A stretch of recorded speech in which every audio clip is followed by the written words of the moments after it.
What's up, guys? In this video, we're going to talk about how to run a sub 4-hour marathon. I'm going to go over all the exact tips, tricks, and strategies that you need to smash that 4-hour barrier. I've had tons of people reach out to me asking me specifically for this time, and I'm super pumped to have this video and share all this knowledge with you. So without further ado, let's dive in and let's get to it. Let's hear what your marathon PRs are. Down in the comments below, leave a comment with your fastest marathon time you've ever run, or if this is your first time, put hashtag first in the comment section. So to run a sub 4-hour marathon, you're going to want to be running 9 minutes and 9 seconds per mile or 5:41 per kilometer. Now, if you're to run perfectly even splits through the whole race, which would be pretty impressive, here's what your splits would be.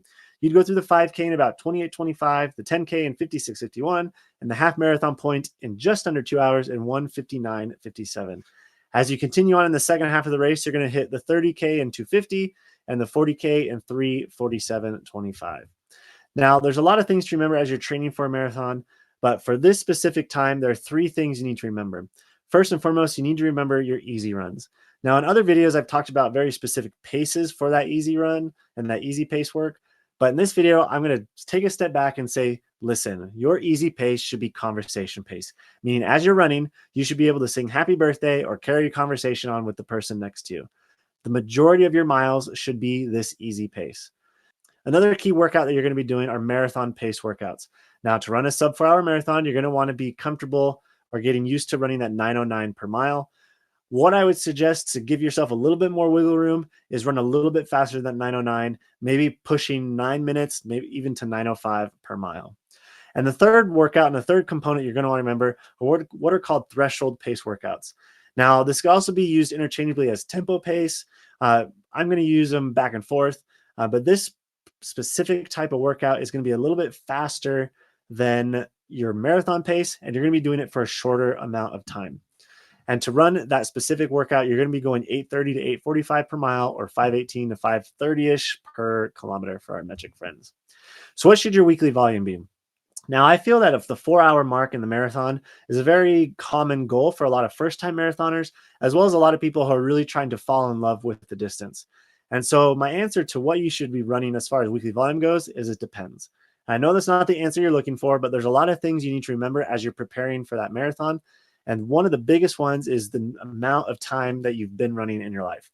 If you're very new to the distance and very new to running, you're going to want to have a nice gradual increase and not hop into the miles too quickly. Likewise, if this is your 100th marathon, or you've just been trying to hit that 4-hour mark for a long time and you've been running a little bit more, you could probably get away with running a little bit more as far as weekly volume goes. Another good benchmark and a good thing to kind of gauge yourself on is what is your average volume over the last 6 months.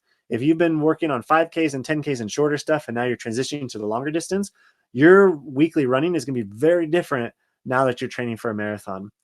Another thing to remember is your injury history. If you're very injury prone, be cautious as you're training for a marathon. Make sure you're doing the strength work. Make sure you're doing the cross training.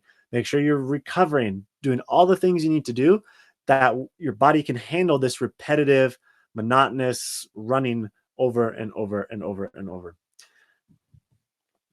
Now, if I had to pinpoint and put a specific number on what that weekly volume should be, I would say bare minimum, you should be running at least 30 miles per week.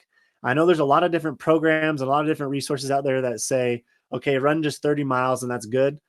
But listen, the marathon's 26.2 miles or 42 kilometers. You're going to want to be able to run a good amount during the week. That way it can prepare you for that race. So what I typically recommend is at least 40 miles per week. Now, if this is your first marathon and you haven't been doing a lot of weekly volume or high mileage, or higher mileage is what I should say, this is going to be a little bit of a different kind of elephant to chew on. But if you start slowly and cautiously and very methodically build up, you'll get to 40 miles before you even know it. Now, how many days a week should you be running? I would say bare minimum 4 days a week. And I'd say the sweet spot is about 5 or 6 days a week. Remember, the most important thing is consistency, because that's what equals gains. So depending on what your weekly schedule is like, you don't want to take too many consecutive days off, and you want to just keep that momentum and keep those habits growing. How long should your training block be? Well, again, that depends. If you've been running a lot of mileage up to this point before you start training for this marathon, you could probably get away with a little shorter buildup, maybe 12 to 14 weeks. Now, if this is completely new to you and completely new distance, give yourself some wiggle room, give yourself some grace, and spend some time running the weekly volume that you need to prepare for a marathon. What I typically recommend for anyone is at least 14 weeks and up to about 18 to 20 weeks. What should the weekly calendar look like? Well, if you dissect it apart, you're going to have three things that are all throughout the week. You're going to have one long run that's typically on the weekends. You're going to have one speed work day or one true speed work day, and everything else should be easy. So if you were to take a sample week, it would look something like this. What I recommend is having a couple of easy days to start the week off. You're going to have a quality mid to longer run on Wednesday that includes speed. You're going to do a Thursday, Friday easy, and then either a Saturday or Sunday long run. Now, we talked about that threshold or that tempo pace work. Here are some examples of some workouts you can do to hit that. Now, remember, this particular speed and these workouts are running faster than marathon pace. You're not going to be running your marathon at this pace. But by spending some time running at this pace, the 909 is going to feel a lot easier that once you start getting used to running a little bit faster over shorter distances. So one of the workouts I recommend for the marathon, specifically this time, is the 3x2 mile or 3x3K for our metric friends. What you'll do is you'll warm up a mile or two. You'll do 2 miles or 3 kilometers at that threshold pace, and with about 2 to 3 minutes of recovery between each rep, and then you'll cool down at the end. Another very common one, and one of my favorite workouts, is doing 4 to 6 by 1 mile or 5 by 2 kilometers. Same thing, you'll warm up, you'll do the speed, you'll have a little bit of recovery between each rep, and then you'll cool down at the end. What about speed during the long run? Now, not every long run is going to be a long, slow, easy day. You're going to have to do some kind of speed on those long runs to help simulate race day and those marathon conditions a little bit more. So one good workout you could do are doing marathon pace bouts of running, where you're doing either 3 to up to 6 miles.